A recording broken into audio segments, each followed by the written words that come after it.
Survivors of the Boston Marathon bombing turning the bomber's words on him, tweeting out this message: an eye for an eye. Justice is served. Jurors sentenced Dzhokhar Tsarnaev to death after 14 hours of deliberations. 7 News reporter Amanda Zitzman joins us. And Amanda, finally some closure for the survivors and the victims' families.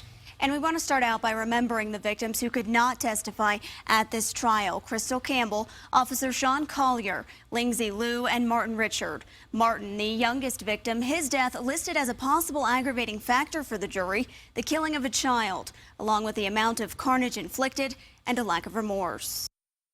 The families and the true victims can really maybe be done with it, move on. The decision over life or death weighed heavily on families of the victims and survivors of the attack.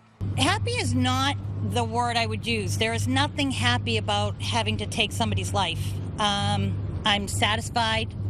I'm grateful that they came to that conclusion. Making their case for death, prosecutors turned to these images showing Dzhokhar Tsarnaev planting his bomb just feet from children and minutes later casually walking into a store to buy milk. They then pointed to this video of Tsarnaev making an obscene gesture in a holding cell. Prosecutors told jurors you cannot see a trace of remorse on his face. The jury agreed, sweeping aside pleas that he was just a kid who fell under the influence of his radicalized older brother.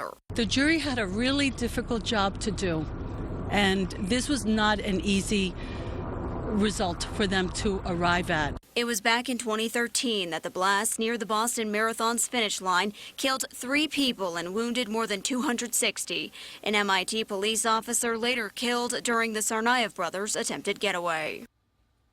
Now, this decision sets the stage for what could be our nation's first execution of a terrorist in the post-9/11 era, though the case is likely to go through years of appeals. Live in the studio, Amanda Zitzman, 7 News.